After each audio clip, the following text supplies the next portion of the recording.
আমি পাক শুধু বাংলার নয়, পাকিস্তানের মেজরিটি পার্টির নেতা হিসাবে তাকে অনুরোধ করলাম 15ই ফেব্রুয়ারি তারিখে আপনি জাতীয় পরিষদের অধিবেশন দেন।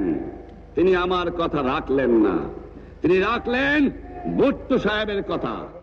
সাগ্রহে অপেক্ষা করছিলাম ভাষণটি শোনার জন্য, রেডিওর গোড়ায় বসেছিলাম। আমি ঢাকা শহরের বাইরে ছিলাম, ফলে আমার রেসকোর্সে উপস্থিত হয়ে ভাষণ শোনার কোনো সুযোগ ছিল না।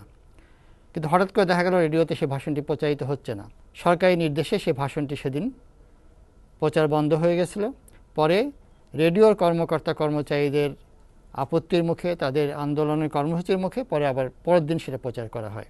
মনে রাখবেন, রেডিও টেলিভিশনের কর্মচারীরা যদি রেডিওতে আমাদের কথা না শুনে, তাহলে কোন বাঙালি রেডিও স্টেশনে যাবেন না।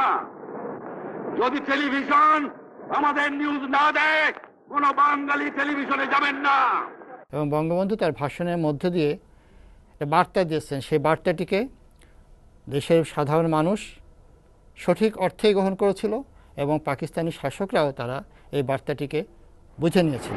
এবারে সংগ্রাম আমাদের মুক্তির সংগ্রাম, এবারে সংগ্রাম স্বাধীনতার সংগ্রাম।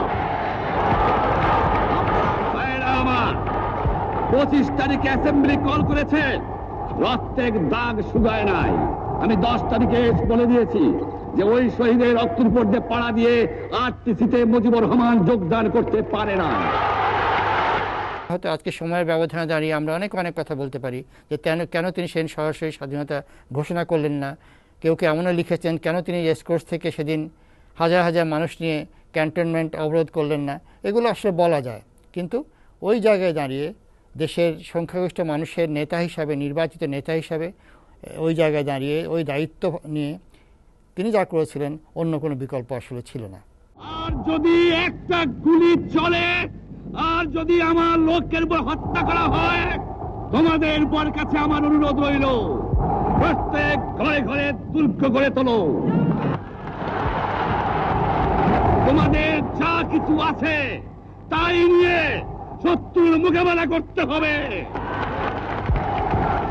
এবং জীবনের তরে রাস্তাঘাট যা যা আছে সবকিছু আমি যদি হুকুম দিবার নাও পারি, তোমরা বন্ধ করে দেবে।